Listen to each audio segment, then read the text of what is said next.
So a lot of people don't know a lot about spina bifida, and you may not hear about it too often, but 177,000 Americans live with spina bifida in the United States, and it's actually one of the most common permanently disabling birth defects in the US. Hi, welcome back to my channel. Again, this is Tatiana, aka Miss Pint Size Diva. I'm glad you guys are tuning back.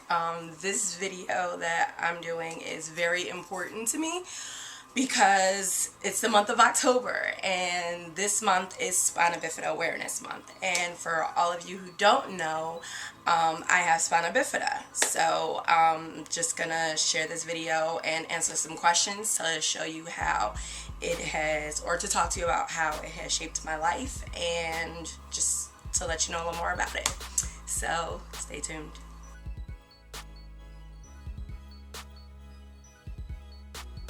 Spina bifida is a neural tube defect. It happens along the spinal cord. What usually happens is the first trimester of pregnancy, a baby usually, first thing to form is the spine. And with a person with spina bifida, instead of the spine forming together like it should, it's basically opened and exposed. And a sac develops with fluid, and it can cause many complications that end from very mild to very severe. It can range from intellectual disability, physical disability. It also can make a condition form called hydrocephalus, which is water on the brain, which happens in most people with spina bifida do end up with hydrocephalus. So that's kind of a basis of what spina bifida is. And there's three forms of spina bifida. Me having myelomeningocele, which is the most severe form. So that's a little explanation.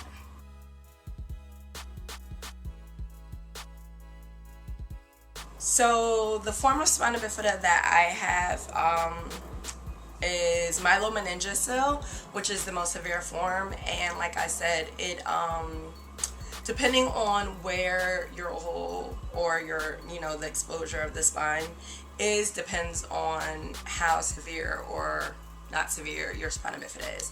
So I am what they consider an L3, L4. That's kind of where it is. And so when I was a kid, I walked on crutches or a walker, and then now I use a wheelchair, but I go back and forth between the walker and the crutches depending on where I'm going or what I'm doing. So I move my legs pretty well to walk. I have no feeling from below my knees down whatsoever, well, except for certain parts of my feet. And I also had hydrocephalus, which the beginning of this year I found out I no longer have hydrocephalus, which is water on the brain.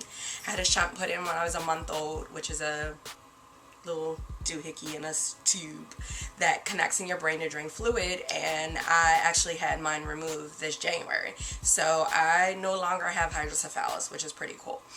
But and then it also affects my bowel and bladder and things like that. So, which is very common with people with spina bifida, and people just find ways to manage it depending on what things that your doctor recommends and things like that. So, I do pretty well with it, and I don't let it get in my way. So, yeah.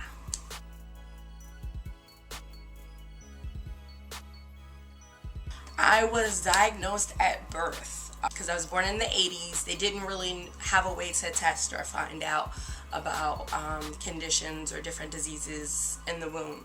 So my mother didn't find out until after I was born. Right after I was born, they saw that I had a opening in my spine, and they took me straight to surgery and closed out my back, and then informed my mother what was wrong because she had no idea. So at birth I found out. Well, my mom found out.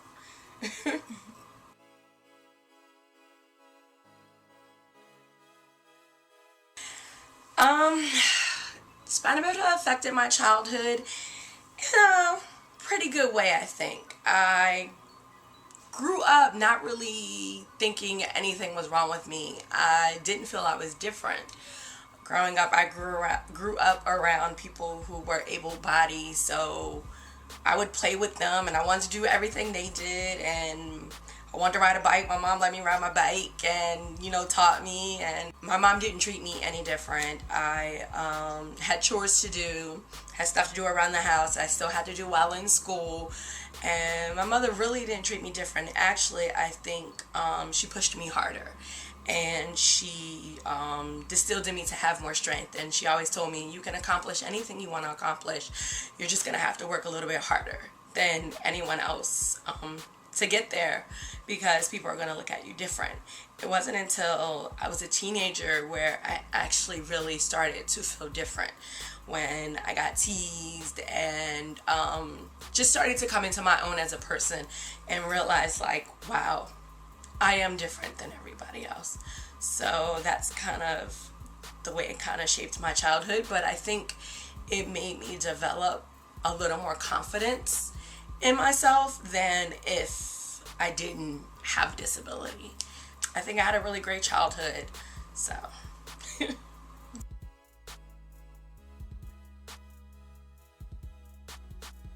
I deal with ignorance. I try to do it in a classy way. I try not to project that ignorance back to them.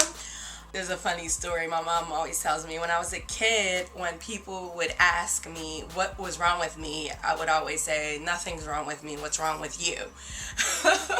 Because I didn't think anything was wrong with me. I didn't think I was different. I just knew I was just me, and it was all I knew how to be. But now it depends. I've had situations where people have said, oh, your life must suck. And then, you know, I try to be nice, but say it kind of in a stern way where it's like, no, my life doesn't suck. I'm a very happy person. My life is pretty good. You know, life has its ups and downs, but you just get through it the best way you know how. And me being born with spina bifida, it's all I know. I don't know how to live another way. So to me, it doesn't suck. I don't walk around or roll around thinking, oh, I wish I could be like her because she can walk, or you know what I mean, or I wish I could be like her because she's tall. It's just, I embrace who I am as a person. And some people are just want to know, they're just curious, and it's okay, because people don't know, and that's one of the reasons I wanted to share this video, so people can start to learn. I just explained to them, hey, you know, I was born like this. It's a birth defect, and, you know, it caused me to have paralysis. You know, I've had complications and been in and out of the hospital, but I deal with it pretty well. So, you know, if people ask questions, I just try to let them know and just be open as possible.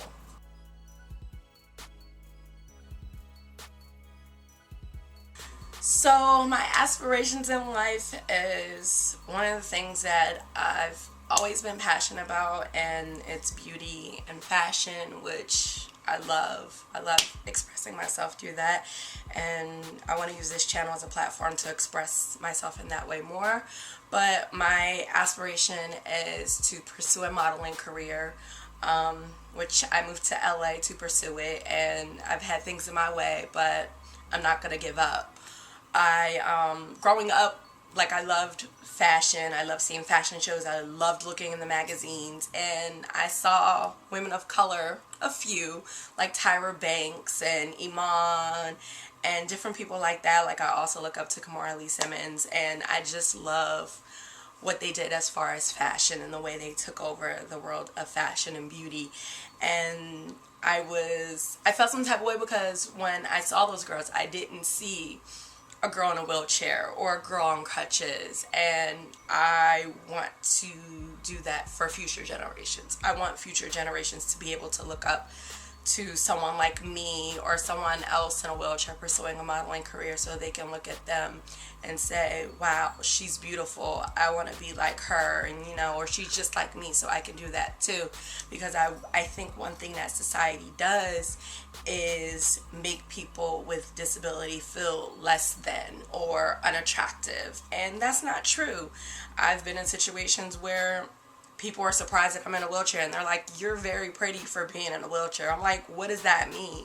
Like, why can't I be a person in a wheelchair that is beautiful? I mean, we're all beautiful in our own way. So I really want to show girls that are in wheelchairs or on crutches that they are beautiful and they can accomplish whatever they want to accomplish, and just so they can have a flat platform to, you know, feel beautiful. And I think it's so important to feel beautiful and feel good about yourself. And that's something my mother distilled in me, despite, even though I didn't see it in society, my mother distilled that in me and my whole family. And I want to pass that on to other girls that may not have that and feel they aren't beautiful because society tells them they're not.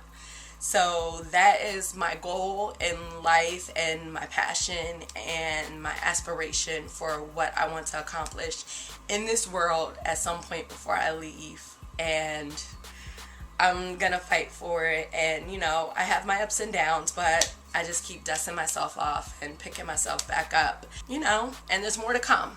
So thanks.